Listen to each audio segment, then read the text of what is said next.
image is we want to cut out the guy sitting on this wall right here. Okay, and to do that, what we need to do is we need to mask out everything that we don't want.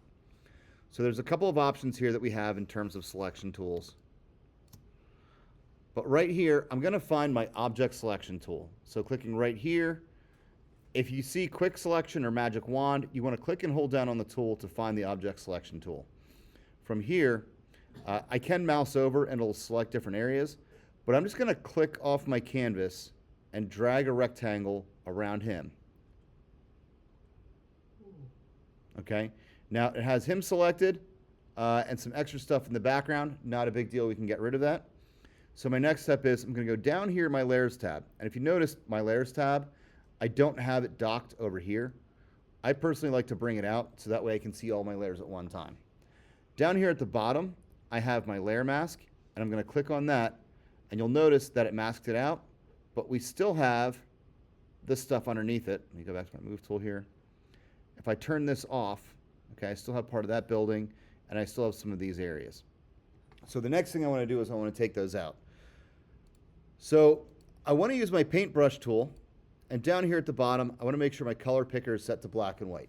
If it is not set to black and white, you press the letter D for default colors.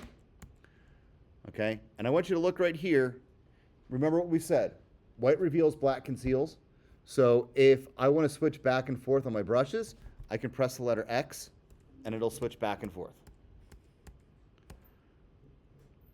Okay, so I'm going to use X, a black brush, to remove this.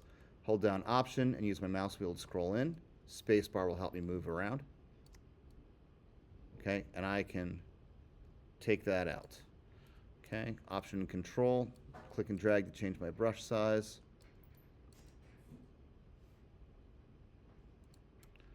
Okay.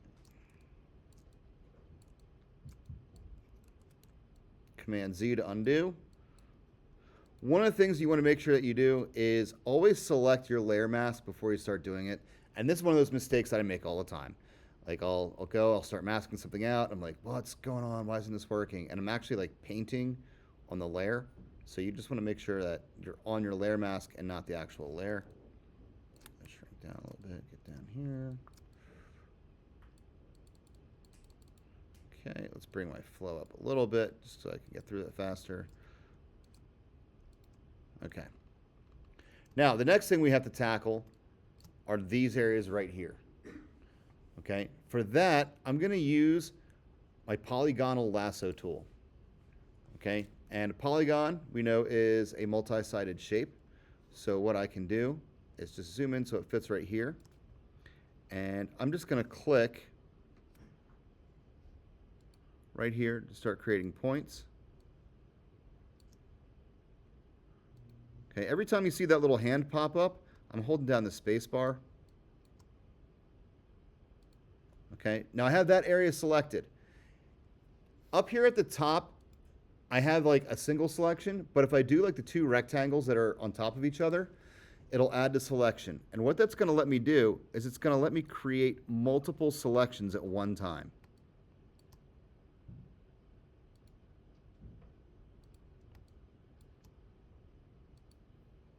So that way I can go through here, click, click. I like zooming in nice and close because I'm old and my eyes aren't as good as they used to be. We'll just come down here, around that edge. Look at that, you can see a person like sitting on their balcony. That's creepy.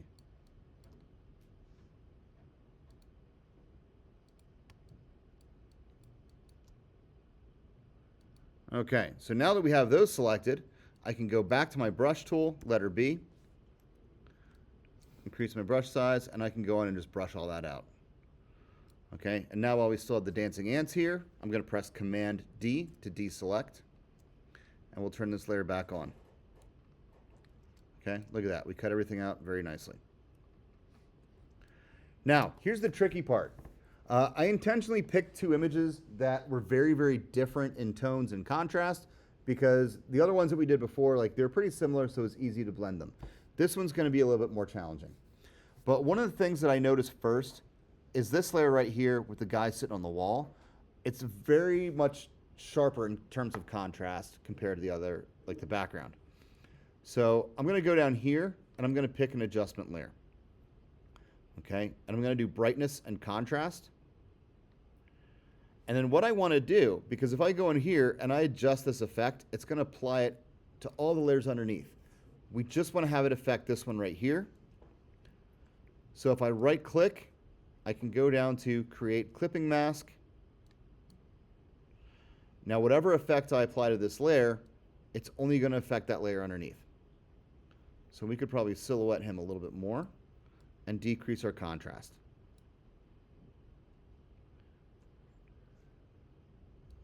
Okay, minus 55 might be a little too much.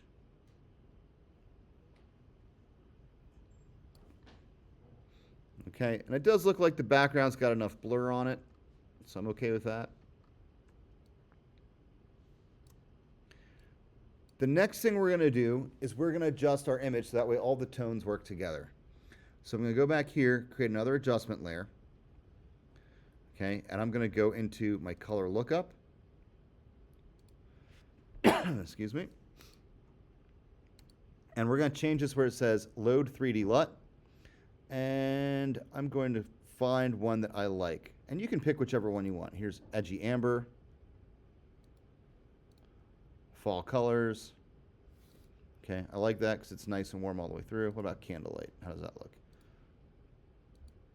Crisp and warm. Crisp winter. Okay, there's all kinds of different effects. Just, pick one that makes you happy. Let's do late sunset. Okay, now, one of the things you can do, if the effect is really strong, like this one is, I can click on my adjustment layer and then go up here to where it says opacity, click and drag to the left. And that's going to allow me to control that effect right there. Okay, so do you see how it blends the tones of the highlights and the shadows in there a little bit closer? Okay, and brings it together. Now, the last thing I'm going to do, I'm going to create one more adjustment layer, another brightness and contrast one. Okay, and I am going to darken it down, we'll say like 30. Let's type that in there. Okay, go minus 30 there. And then I'm going to take my brush, and I'm just going to use a large brush. We're going to make it nice and fuzzy. I'm going to bring my flow down a bit. And I want to create a little bit of a vignette effect. And just very, very lightly. Okay, brushing that out. Okay, so subtle differences. Okay, so here we look at our original images, and now we've blended everything together and created our final image. So then when you're done, you're going to do File, Save a Copy, because it's the only way that you can save a JPEG in here. Go down to Format, JPEG, and just do last name, and then blending. You can save it on your desktop and turn that in Schoology.